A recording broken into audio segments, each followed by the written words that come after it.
네, 주님의 이름으로 사랑합니다.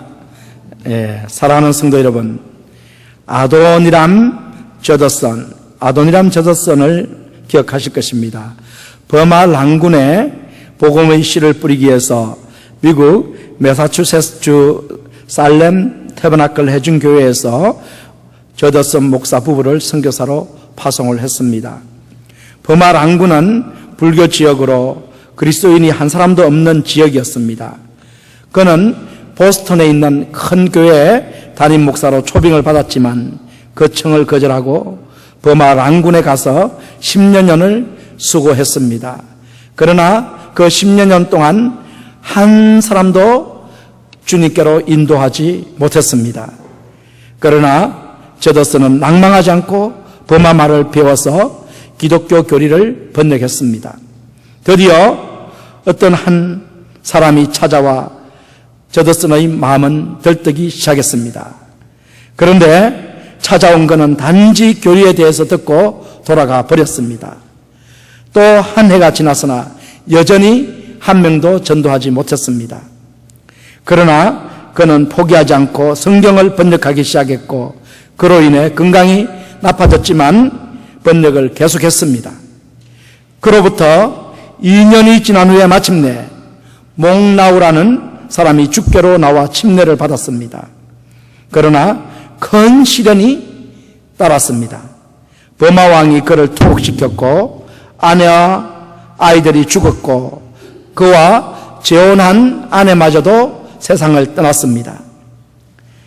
사랑하는 여러분, 하나님께서 그 가운데서도 저더슨 선교사님을 통해서 계속 일을 하고 계셨습니다. 드디어 1829년 미국 선교본부에 먼동이 터오고 많은 무리들이 주께로 돌아오고 있다라는 보고가 들어왔습니다. 여기에 감동받은 사무엘 프랜시스 스미스 박사는 예수의 전함복음이란 264장 예수의 전함복음이라는 찬송시를 썼습니다. 저더슨은 버마 영어 사전도 펴냈습니다. 1850년 그는 한 알의 미랄이 되어서 땅에 떨어져 죽었으나 100년 후 그 땅에는 20만 명이라는 그리스도인이 생겨났습니다. 많은 알곡의 결실을 보게 된 것입니다. 사랑하는 성도 여러분, 오늘 읽은 본문 말씀 속에는 예수님의 제자가 따라야 할 세 가지 교훈이 나오고 있습니다. 그 세 가지에 대해서 하나씩 살펴보도록 하시겠습니다. 첫째 교훈은 그리스도의 제자는 그리스도처럼 땅에 떨어져 죽어 많은 열매를 맺는 사람입니다. 그리스도의 제자는 그리스도처럼 땅에 떨어져 죽어 많은 열매를 맺는 사람입니다. 라는 내용입니다. 기독교 신앙은 역설의 신앙입니다. 죽으면 산다, 살려고 하면은 죽는다라는 역설의 신앙이 바로 기독교 신앙입니다. 주 예수님께서는 이 가르침을 친히 실천하시고 그 가르침이 참이란 사실을 친히 우리들에게 보여주셨습니다. 본문 24절을 다 같이 읽어보시겠습니다.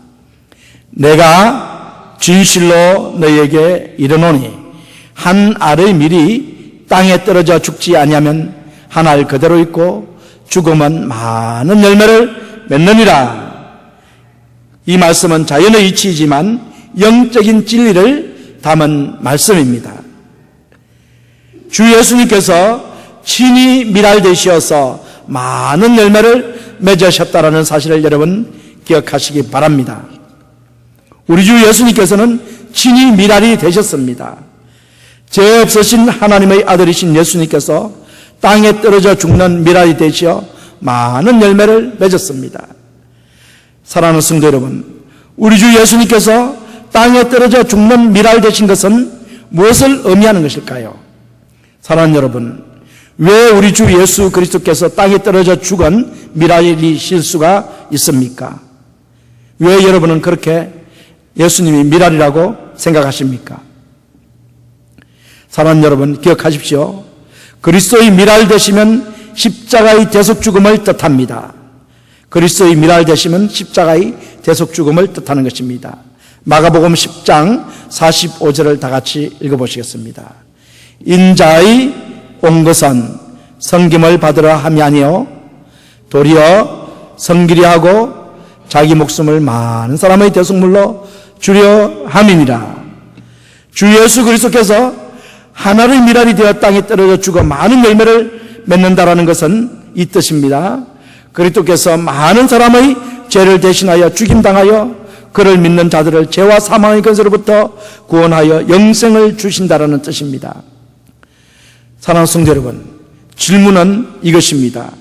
자, 질문이 이것입니다. 왜 그리스도께서 우리를 대신해서 죽임을 당해야 하셨을까요? 왜 그리스도께서 우리 대신에 죽임을 당해야 하셨을까요? 사랑하는 성도 여러분, 기억하십시오. 우리 모두는 아담의 후손들입니다. 우리의 조상 아담이 하나님께 불순종하는 죄를 범하여 그의 허리에서 난 우리들도 아담과 같이 모두 죄인이 되었습니다. 성경은 분명히 말씀하십니다.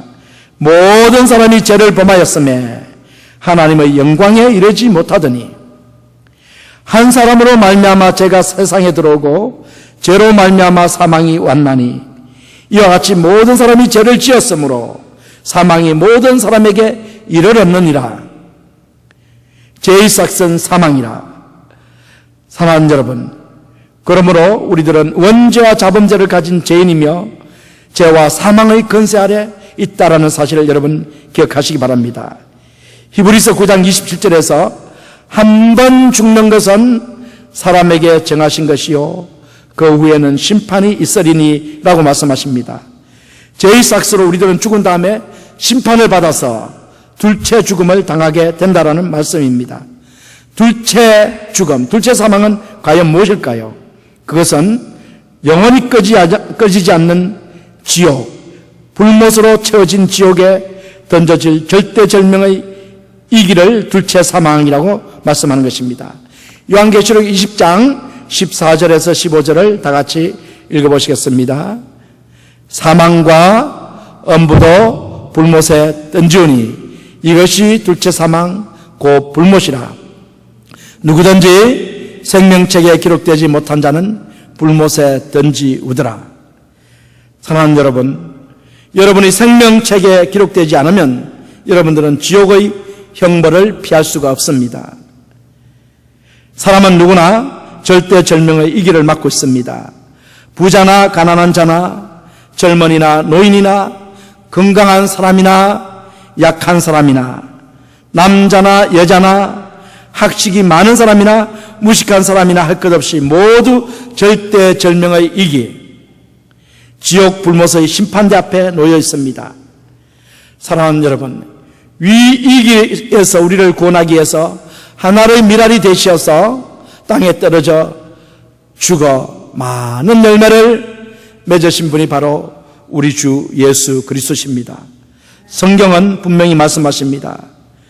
영접하는 자, 곧 그 이름을 믿는 자들에게는 하나님의 자녀가 되는 권세를 주셨으니 하나님이 세상을 이처럼 사랑하사 독생자를 주셨으니 이는 저를 믿는 자마다 멸망치 않고 영생을 얻게 하려 하심이니라. 사랑하는 성도 여러분, 왜 주 예수 그리스도께서 우리를 대신하여 죽임당해야 하는지 분명해졌습니다. 죄와 사망의 권세 아래 있는 우리, 지옥 형벌을 피할 수 없는 우리를 구원하시기 위해서 하나의 미랄이 되어서 죽임을 당하신 분이 바로 우리 주 예수 그리스도십니다. 그러므로 사랑하는 여러분, 지옥 불못의 절대절명의 이기에서 구원받기 위해서 주 예수 그리스도를 구주로 믿어야 합니다. 고린도후서 5장 21절에서 하나님이 죄를 알지 못하신 자로 우리를 대신하여 죄를 삼으신 것은 우리로 하여금 저희 안에서 하나님의 의가 되게 하려 하심이니라 라고 말씀하십니다. 주가 많은 열매를 맺는 하나의 미랄이 되신 주 예수 그리스도를 믿으시기 바랍니다. 그러면 예수님을 믿는 여러분들은 모두 천국에서 영생 복락을 누리게 됩니다. 사랑하는 성도 여러분, 주 예수님은 여러분을 너무나 많이 사랑하십니다. 성경은 말씀하십니다. 다 같이 로마서 8장 34절에서 35절을 읽어보시겠습니다. 누가 정죄하리요? 죽으실 뿐 아니라 다시 살아나신 이는 그리스도 예수시니 그는 하나님 우편에 계신 자요 우리를 위하여 간구하시는 자신이라. 누가 우리를 그리스도의 사랑에서 끊으리요? 환난이나 공고나 핍박이나 기근이나 적신이나 위험이나 칼이라. 사랑하는 성도 여러분, 주님의 말씀을 기억하십시오. 내가 진실로 진실로 너희에게 이르노니 하나의 밀이 땅에 떨어져 죽지 아니하면 하나를 그대로 있고 죽으면 많은 열매를 맺으리라. 주 예수 그리스도께서 우리를 너무나 사랑하셔 하나의 밀알이 되어 땅에 떨어져 죽으시어 많은 열매를 맺었습니다. 주 예수님을 믿는 우리를 살리셨습니다. 영생을 주셨습니다. 우리를 지옥의 권세에서 구원하시고 우리에게 영생을 주신 분이 우리가 믿는 주 예수 그리스도이십니다. 사랑하는 여러분, 모두 땅에 떨어져 죽는 밀알이 되시기 바랍니다. 모두 땅에 떨어져 죽는 밀알이 되십시오. 본문 24절을 다시 한번 읽어보겠습니다. 내가 진실로 너에게 이르노니 하나의 밀이 땅에 떨어져 죽지 아니하면 하나를 그대로 있고 죽으면 많은 열매를 맺느니라. 사랑하는 성도 여러분, 이 말씀은 우리 주 예수님께서 친히 당신께서 땅에 떨어져 죽는 밀알이 되실 것을 미리 알려주시는 말씀이면서 또한 주님을 따르는 제자들인 우리들에게 주님처럼 땅에 떨어져 죽는 밀알이 되라고 명령하시는 말씀입니다. 주 예수님께서 제자의 삶이 땅에 떨어져 죽는 밀알의 삶이라는 사실을 분명하게 알려주시는 말씀이 요한복음 12장 24절의 말씀입니다. 사랑하는 성도 여러분, 이타적인 사랑과 희생의 봉사야말로 사막에 꽃을 피우는 위대한 힘이라 하지 않을 수 없습니다. 땅에 떨어져 죽는 밀알의 삶은 주님께서 지신 십자가의 삶이자 십자가를 지신 주님을 따라가는 우리의 삶이라는 사실을 기억하시기 바랍니다. 사랑하는 성도 여러분, 주님을 사랑하십니까? 예, 사랑하는 여러분, 주님을 섬기기를 원하십니까? 예, 그러면 주님을 따라야 합니다. 본문 26절 상반부를 다 같이 읽어보시겠습니다. 사람이 나를 섬기려면 나를 따르라. 예, 여러분 주님을 사랑하고 주님을 섬기기를 원하신다라고 말씀하셨죠. 그러면 어떻게 해야 된다고요? 주님을 따라야 합니다. 주님을 따라가야 한다는 것입니다. 사랑하는 성도 여러분, 헬라인들이 유월절을 지나기 위해서 예루살렘에 왔는데 그들은 너무나 놀라운 사실을 보았습니다. 많은 유대인들이 어린 나귀를 타신 예수님을 따르며 호산나를 외치며 이스라엘 왕 메시아로 예수님을 축하하는 것을 보았습니다. 그러므로 헬라인 몇몇이 예수님을 친히 만나기를 원했습니다. 예수님을 만나서 이스라엘 왕이시며 메시아이신 예수님을 섬기기를 원했습니다. 그때 주님께서 그 헬라인들, 그리스, 이방인들에게 하신 말씀이 뭐냐면 나를 섬기기를 원한다면, 너희들이 나를 섬기기를 원한다면 나를 따르라 라고 말씀하셨습니다. 여러분, 우리는 늘 입술로 고백합니다. 주님 사랑합니다. 주님을 섬기기를 원합니다. 날마다 우리는 이 고백을 합니다. 그러면 우리가 해야 될 일이 무엇입니까? 바로 주님을 따르는 삶입니다. 그것이 바로 제자의 삶이요, 헌신의 삶이요, 주님께서 진정으로 원하시는 그리스도인들의 삶이라는 사실을 여러분 기억하시기 바랍니다. 사랑하는 성도 여러분, 다시 한번 묻겠습니다. 주님을 사랑하십니까? 주님을 섬기기를 원하십니까? 그러시다면 사랑하는 여러분, 여러분께서 무엇을 해야 할까요? 여러분들께서 해야 할 일이 무엇이라고 생각하십니까? 주 예수님을 따라야 합니다. 맞습니까? 예, 주 예수님을 따르는 것이 주님을 섬기기를 원하시는 분들이 하셔야 할 일입니다. 그러면 주님을 따르는 것이 과연 무엇일까요? 주님을 따르는 것이 무엇입니까? 주님을 따르는 것, 그것은 바로 요한복음 12장 25절의 말씀에 기록된 것 같이 한 알의 밀알이 되어 땅에 떨어져 죽는 것입니다. 주 예수님처럼 한 알의 밀알이 되어 땅에 떨어져 죽어 많은 열매를 맺는 분이 주님을 따르는 분이요, 주님을 사랑하는 분이요 주님의 참 제자들입니다. 사랑하는 여러분, 하나의 밀이 되어 땅에 떨어져 죽길 원하시는 분들은 모두 아멘 하시기 바랍니다. 1969년부터 1973년까지 미국 닉슨 대통령의 법률 고문으로 일했던 찰슨 콜슨의 생애에 대해서 여러분 들어보셨습니까? 찰슨 콜슨, 그는 명석했습니다. 아주 똑똑했습니다. 정치적 권력을 누렸던 인물입니다. 그러나 1974년 워터게이트 사건으로 감옥에 갇히게 되었습니다. 평소에 그에게 복음을 전해왔던 상원의원 세 사람이 있었는데 해터필터, 휴서, 키웨 의원이 그에게 복음을 전해왔었는데 이 소식을 듣고 감옥에 있는 그를 찾아가서 더욱 열심히 복음을 전했습니다. 기도하고 신앙서적을 전하고 또 늘 방문을 했습니다. 그럼에도 불구하고 이 콜슨은 변화가 일어나지 않았습니다. 그러나 마침내 키웨 의원이 법률 조문을 해석을 해보니까 콜슨을 대신해서 자신이 형을 살게 되면 콜슨이 석방될 수 있다는 사실을 알게 되었습니다. 그래서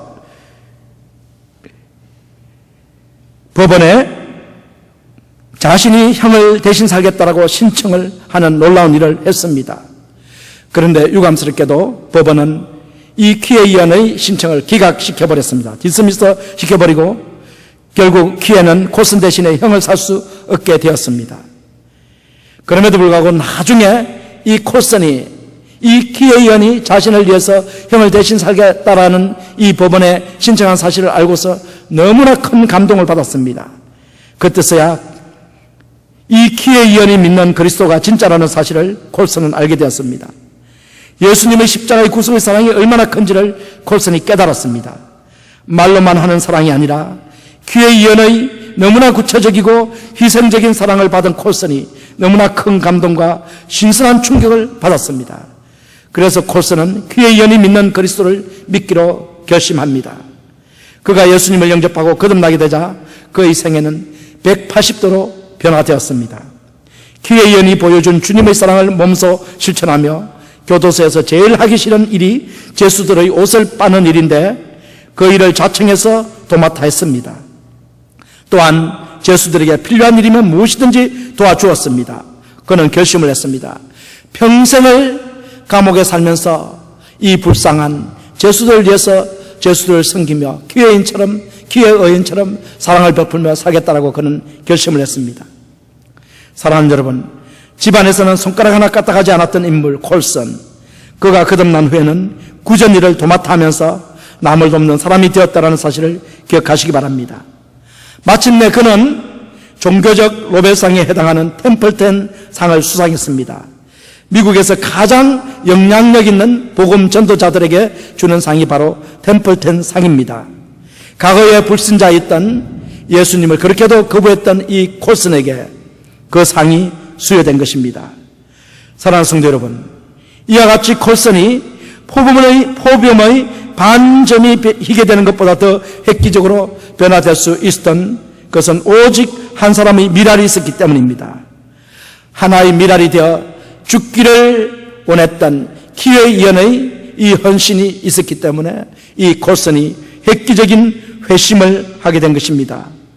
위대한 사도 바울 뒤에 하나의 미랄이 되었던 스데반 집사님과 바나바 사도가 있다라는 사실을 우리가 잘 알고 있습니다. 마찬가지로 유명한 복음 전도자 콜슨 뒤에는 키웨 의원이 있었다는 사실을 여러분 기억하시기 바랍니다. 우리가 잘 아는 무디 목사님의 뒤에는 무명의 한 여인이 무디 목사님의 어린 시절 때 그를 위해서 기도하며 가르쳤던 선생님이 계셨다는 사실을 여러분 아실 것입니다. 사랑하는 성도 여러분, 여러분들도 키웨 의원처럼 예수님처럼 하나의 미랄이 되어서 땅에 떨어져 죽어 많은 사람들을 살리는 분들이 다 되시기를 주님의 이름으로 축원합니다. 자, 제자의 첫 번째 삶은 하나의 미랄이 되어 땅에 떨어져 죽어 많은 열매를 맺는 것이 바로 제자의 삶입니다. 자, 이제 두 번째 제자의 삶은 무엇일까요? 그리스도의 제자는 하나님의 뜻과 무관한 자신의 생명, 즉 부식계의 생명을 미워하는 사람입니다. 무엇을 미워하는 사람이 제자의 삶이라고요? 자신의 생명, 자기의 생명을 미워하는 사람, 하나님 뜻과 무관한 자신의 생명을 미워하는 사람이 바로 제자의 삶입니다. 본문 25절을 다 같이 읽어보시겠습니다. 본문 25절, 자기의 생명을 사랑하는 자는 잃어버릴 것이요 이 세상에서 자기 생명을 미워하는 자는 영생하도록 보존하리라. 자, 여기 보면 생명이 두 가지가 나오지 않습니까? 하나는 생명이라고 표현됐고 다른 하나는 영생이라고 표현되었습니다. 생명이라고 표현된 이 단어는 원어로는 푸시케입니다. 푸시케. 이 푸시케는 혼을 말하는 것입니다. 우리가 보통 영혼 걸을 때 그 혼을 말하는 것이 푸시케인데 그렇기 때문에 혼적인 생명을 말하는 것이죠. 이것은 하나님의 뜻과 전혀 상관없이 인간의 본능적 욕구에 따라서 추구되는 모든 육신의 욕망을 가리키는 생명입니다. 이 생명은 우리의 육신이 죽을 때 같이 죽는 생명입니다. 반면에 조회는 영생이라고 표현된 조회는 영원한 생명이며 영적인 생명입니다. 이 생명은 하나님께서 우리에게 주신 생명입니다. 예수 그리스도를 구주로 믿고 예수님을 마음에 모시고 예수님을 경배하는 자들에게 하나님께서 이 생명, 영생을 주십니다. 이 생명은 주 예수 그리스도를 마음속에 모신 자들만이 간직하는 생명입니다. 이것은 영원하며 영적인 생명이며 그리스도를 영접하여 태어난 생명입니다. 이 생명은 육신의 죽음과 상관없이 살아있는 생명, 영원한 생명, 영생입니다. 사랑하는 성도 여러분, 우리들이 따르고 있는 주 예수님은 철저하게 자기 생명을 부인하신 분이십니다. 자기 생명을 사랑하지 않고 미워하신 분이십니다. 주 예수님은 오직 하나님의 뜻을 추구하면서 사신 분이십니다. 오직 하나님의 뜻을 행하면서 사신 분이십니다. 요한복음 6장 38절과 39절 상반부를 다 같이 읽어보시겠습니다. 내가 하늘로서 내려온 것은 내 뜻을 행하려 함이 아니요 나를 보내신 이의 뜻을 행하려 함이니라. 주 예수님은 오직 하나님의 아버지의 뜻을 행하려고 오신 분이십니다. 그래서 하나님 아버지의 뜻을 행하셨습니다. 그러므로 사랑하는 성도 여러분, 우리들은 주 예수님을 따르는 주 예수님의 제자들로서 주 예수님처럼 하나님 아버지의 뜻을 행해야 합니다. 이것이 바로 영생의 삶입니다. 이 육신의 생명을 부인하고 육신의 생명을 미워하는 것입니다. 사랑하는 성도 여러분, 주 예수님을 따르는 제자의 두 번째의 특징은 부식회의 생명을 미워하는 사람입니다. 부식회의 생명을 사랑하는 사람은 제자의 자격이 없습니다. 불신자와 같은 사람입니다. 자, 사랑하는 성도 여러분, 여러분 자신을 점검하여 보시기 바랍니다. 하나님 뜻을 쫓지 않고 육신적인 쾌락과 육신적인 욕망을 추구하면서 살아가고 계시는 분들은 자기 생명을 사랑하는 분들입니다. 그러나 사랑하는 여러분, 분명히 기억하시기 바랍니다. 자신의 생명을 미워하는 분들이 영생을 소유할 수 있다는 사실을 여러분 모두 기억하시기 바랍니다. 쾌락과 육신적 욕망을 추구하면서 진리의 말씀을 따르지 않는 분들은 영생을 소유할 수 없습니다. 왜냐하면 주 예수님을 마음의 왕자에 모시고 사시는 분들은, 성령께서 내주하시는 분들은 결코 반복적으로 계속해서 육체의 쾌락이나 육신적인 욕망을 추구하면서 살 수가 없기 때문입니다. 사랑하는 성도 여러분, 주님과 같이 주님의 제자된 우리가 자기 생명을 사랑하지 않고 미워해야 하는데 어떻게 하면 그와 같이 자기 생명을 사랑하지 않고 미워할 수 있을까요? 성경은 그에 대해서 분명히 말씀하십니다. 육신의 소욕을 쫓지 말고 성령의 소욕을 쫓으라. 육체의 소욕은 우리의 부식계의 생명에 속한 것이고 성령의 소욕은 영적인 생명, 조회의 생명에 속한 것입니다. 그러므로 사도 바울은 육체의 소욕을 버리라고 우리들에게 강조를 한 것입니다. 또한 육체의 소욕을 사랑하는 사람, 즉 부식계의 생명을 사랑하는 사람은 하늘나라를 유업으로 이어받을 수 없다, 천국에 들어갈 수 없다라고 분명하게 말씀을 하십니다. 요한복음 15장 25절에서 자기의 생명을 사랑하는 자는 잃을 것이요 자기의 생명을 미워하는 자는 영생을 얻으리라는 말씀과 일치하는 것이 바로 육신의 소욕을 따르는 사람은 하늘나라를 소유할 수 없다라는 사도 바울의 말씀과 같은 것입니다. 물론 이것은 우리들이 우리의 선행으로 구원을 받는다라는 것을 가르치는 말씀이 아닙니다. 단지 우리들이 영생을 얻은 결과로서 나타난 제자의 삶은 우리의 육신의 생명을 미워하며 이 영적인 생명, 참으로 성령의 소욕을 따르는 생명을 사랑한다라는 말씀입니다. 그러므로 우리는 그리스도를 믿는다면 더 이상 육체의 소욕에 따라서 살아서는 안 된다는 것을 여러분 기억하시기 바랍니다. 사랑하는 여러분, 그럼에도 불구하고 육체의 소욕에 이끌려 살고 계신 분들은 모두 회개하시기 바랍니다. 회개가 그리스도의 징표입니다. 자, 이제 구체적으로 육체의 소욕과 성령의 소욕이 어떤 것인지를 말씀을 통해서 살펴보겠습니다. 갈라디아서 5장 19절에서 24절까지를 다 같이 천천히 읽어보겠습니다. 육체의 일은 현저하니 곧 음행과 더러운 것과 호색과 우상 숭배와 술수와 원수 맺는 것과 분쟁과 시기와 분냉과 단짓는 것과 불량과 이단과 투기함과 술취함과 방탕과 또 그와 같은 것들이라.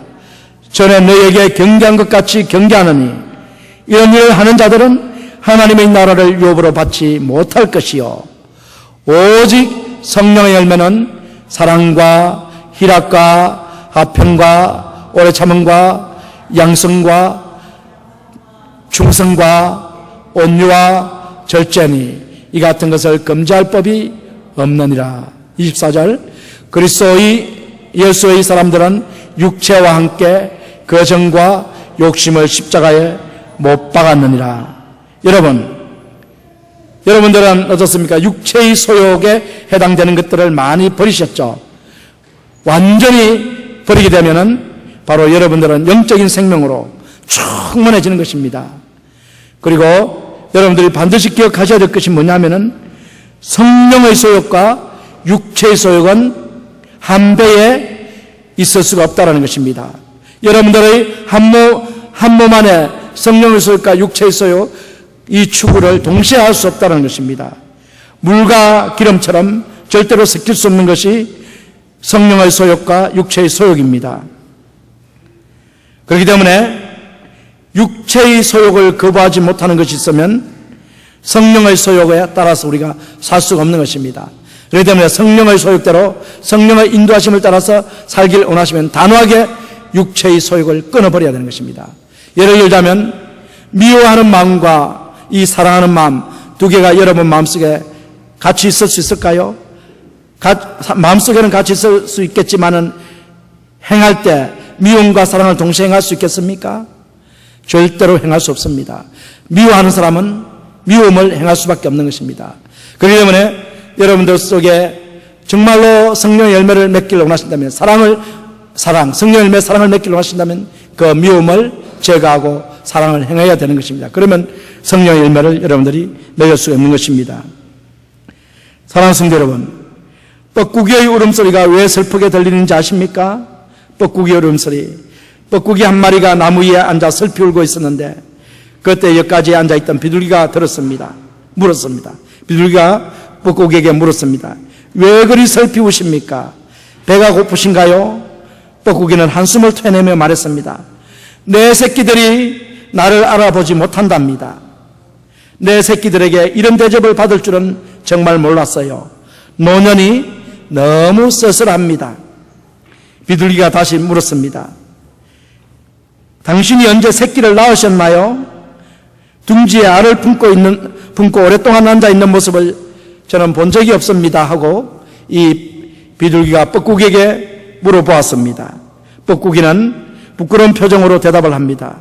화창한 날씨에 큼큼한 집안에 틀어박혀 있을 수가 없잖아요. 그래서 알들을 모두 다른 새 집에다가 옮겨놓고 저는 이산 저산 나무에 옮겨다니면서 노래만 부르고 재밌게 지냈습니다 라고 했더랍니다. 그때 비둘기가 뻐꾸기에게 말합니다. 참 욕심이 많군요. 심은 것도 없이 무엇을 바라나요?